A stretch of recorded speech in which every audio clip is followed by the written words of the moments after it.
Police भर्ती paper leak मामले में की होगी सीबीआई जांच, सीएम जयराम ठाकुर ने दी जानकारी। अब तक 73 लोग गिरफ्तार।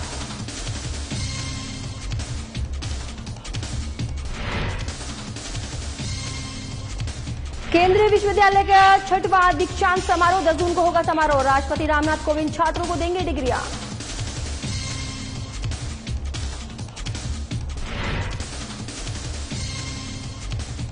कुल्लू में डीजीपी को हटाने की मांग, पेपर लीक घोटाले को लेकर कांग्रेस का प्रदर्शन जारी। सीएम ने कहा बाहरी राज्यों से जुड़े घोटाले के तार।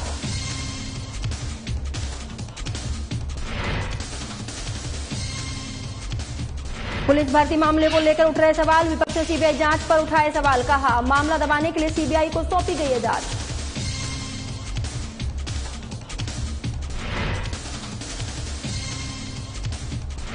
शिमला में 11 लाख उपभोक्ताओं को मिलेगी 125 यूनिट फ्री बिजली। सरकार पर पड़ेगा 200 करोड़ का आर्थिक बोझ। 1 जुलाई से शुरू होगी योजना।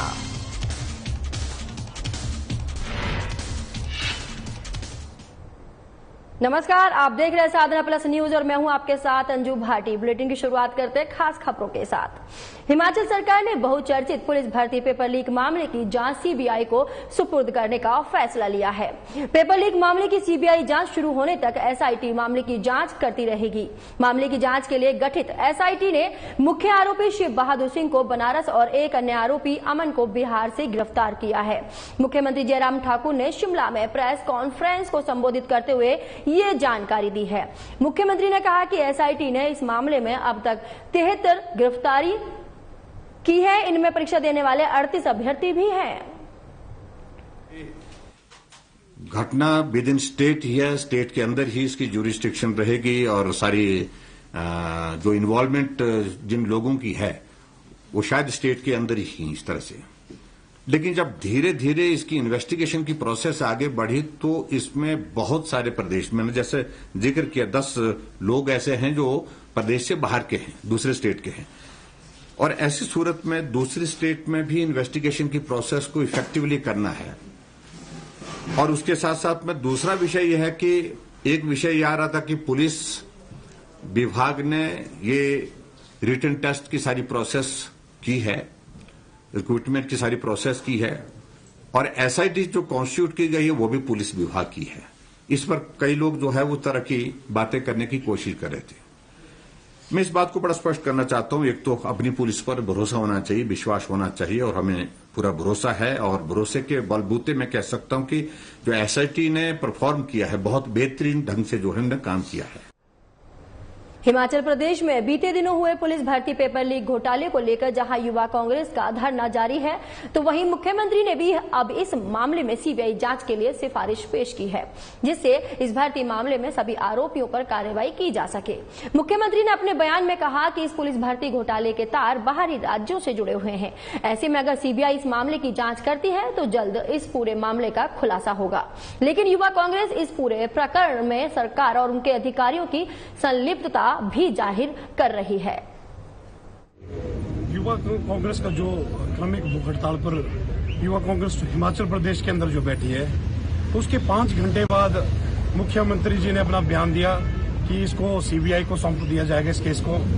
तो निश्चित तौर पे ये जो यूथ कांग्रेस का जो दबाव बना सरकार के अंदर, सरकार ने अपना पल्ला तो झाड़ दिया है कि सीबीआई की जांच करवाई जाएगी, परंतु आखिर जो ये पेपर लीक हुआ है, ये बेचा गया है, उसका एक असली गुनहगार जो है उसको भी पकड़ा जाए। और साथ में युवा कांग्रेस की मांग है कि डीजीपी को भी हटाया जाए। केंद्रीय विश्वविद्यालय धर्मशाला हिमाचल प्रदेश का 6वां दीक्षांत समारोह 10 जून को आयोजित होगा। विश्वविद्यालय के वाइस चांसलर एसपी बंसल ने पत्रकार वार्ता में कहा कि भारत के राष्ट्रपति रामनाथ कोविंद इस कार्यक्रम में मुख्य अतिथि के रूप में भाग लेंगे और 2017 के पहले बैच के 533 विद्यार्थियों को अपने हाथों से डिग्रियां भी देंगे। हमारा जो 6वां दीक्षांत समारोह हिमाचल प्रदेश केंद्रीय विश्वविद्यालय का ये होने जा रहा है। हमें गर्व है इस बात का कि हमारे देश के माननीय राष्ट्रपति उन्होंने एक्सेप्ट किया है, वो हमारे इस समारोह के मुख्य अतिथि होंगे। 10 जून 2022 को ये दीक्षांत समारोह होने जा रहा है। और इसमें हमारा क्योंकि जो पिछला 5वां दीक्षांत समारोह हुआ था वो सितंबर 2019 में हुआ था, कोविड के कारण लगातार लगभग 2.5 साल बाद 3 साल बाद अब जो है हमारा 6वां दीक्षांत समारोह होने जा रहा है। इसमें 3 बैच ड्यू हो चुके हैं। तीनों बैचेज के सारे स्वर्ण पदक और जितने भी PhD होल्डर्स हैं उनको उपाधियां दी जाएंगी, डिग्रीज दी जाएंगी और ये डिग्रीज जो हैं वो माननीय राष्ट्रपति जी के हाथों दी जाएंगी। हिमाचल प्रदेश में पुलिस भर्ती मामला प्रदेश और सरकार के गले की फांस बन गया है। इस मामले की जांच के लिए सरकार ने हालांकि सीबीआई को सिफारिश भेजी है, लेकिन विपक्ष इस पर भी सवाल खड़े कर रहा है और मामले को दबाने के लिए सीबीआई से जांच करवाने की बात कर रहा है। जहां कांग्रेस के वरिष्ठ नेता और विधायक रामलाल ठाकुर ने शिमला में प्रेस कॉन्फ्रेंस कर कहा कि सरकार ने पुलिस भर्ती मामले की जांच के लिए SIT बनाई थी।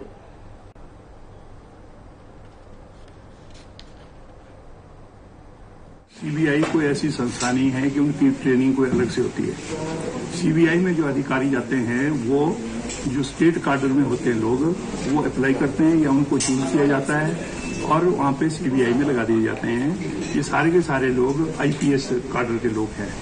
अगर आप सोचें कि सीबीआई का नाम लेके पता नहीं कौन सी नई चीज हो जाएगी, तो गुड़िया कांड में भी तो सीबीआई आई थी। उसका क्या हुआ, एक चिरानी के ऊपर ही फंस गया ना मसला। एक चिरानी ने मर्डर कर दिया, गुड़िया कांड का क्या हुआ, जिसके बारे में जो है वो थाने जड़ाए गए थे। मैं ये कहना चाहूंगा ये जो अभी हो रहा है कि बड़े बड़े मगरमच्छों को बचाने के लिए मछलियों को पकड़ रहे हैं। हिमाचल प्रदेश सरकार ने पुलिस भर्ती पेपर लीक मामले को सीबीआई को सौंपने का फैसला लिया है। इस मामले पर हिमाचल कांग्रेस प्रचार समिति के अध्यक्ष सुखविंदर सिंह सुक्खू ने कहा कि सरकार ने मामले में काफी देरी कर दी। कांग्रेस लंबे समय से मांग कर रही थी कि सरकार जल्द से जल्द मामले को सीबीआई के सुपुर्द करे। यही कहा था कि जो पुलिस पेपर सेट करती है, पेपर लीक करवाती है और जो पुलिस पेपर के लीक करवाने वालों की इंक्वायरी करती है वो कैसे न्याय कर सकती है। यानी कि मैं चोर भी हूं, मैं कोतवाल भी हूं।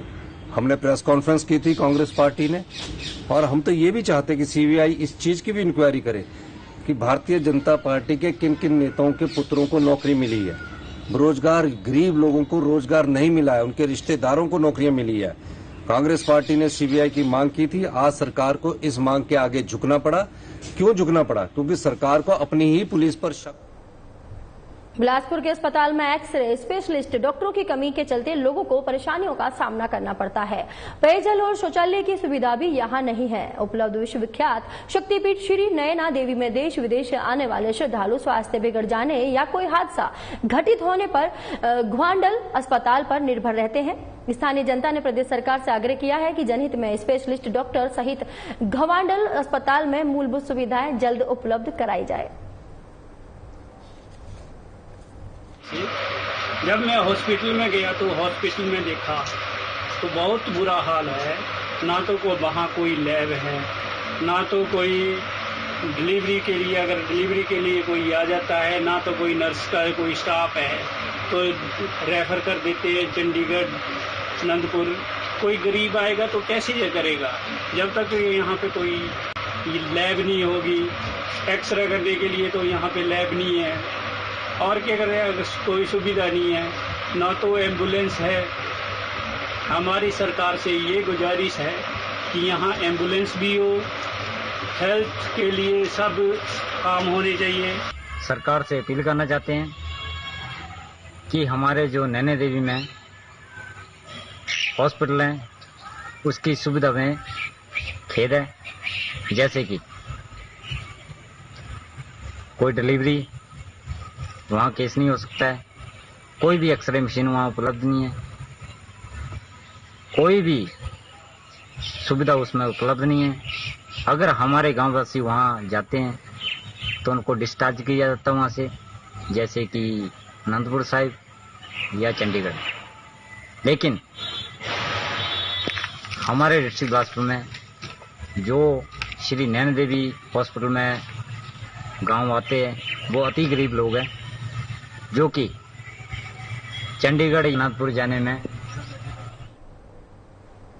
ऊर्जा मंत्री सुखराम चौधरी ने कहा कि 60 यूनिट तक की फ्री बिजली वाली योजना को विभाग पहले ही लागू कर चुके हैं और मुख्यमंत्री जयराम ठाकुर की घोषणा के बाद अब जुलाई महीने के बिलों में 125 यूनिट फ्री बिजली की घोषणा को लागू किया जाएगा। इससे सरकार पर करीब 200 करोड़ का आर्थिक बोझ पड़ेगा।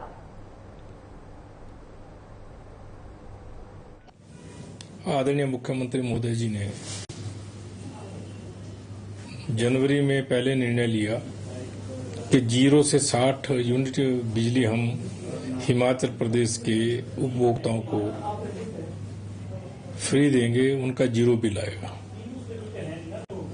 उस योजना को हमने जो पिछले महीने बिल आए, इनके इसी महीने जो बिल आए हैं, वो जिन्होंने 60 यूनिट से कम बिजली खपत की। अमेरिका सरकार की अवर सचिव और तिब्बती मामलों में अमेरिका की विशेष संयोजक उजरा जेया अपने 5 दिवसीय भारत और नेपाल दौरे पर है। आज इसी सिलसिले में उजरा जेया सीधे हिमाचल प्रदेश के धर्मशाला में पहुंच गई है। भारतीय मूल की उजरा जेया अमेरिकन सरकार में महत्वपूर्ण ओहदे पर है और इन्हें यूएस सरकार की ओर से मानव अधिकारों, लोकतांत्रिक शासन और मानवीय प्राथमिकताओं के मद्देनजर भारत भेजा गया है। My name is Tanjung Yangzom. I'm working with the Noble Legal Institute right now. Why are you here? Okay, so we have come here to receive the coordinator, the US coordinator who's coming from US. What do you think? How much important her visit in Dharamshala? Okay, so I think the basic, the requirement of her visit here is to see the community that.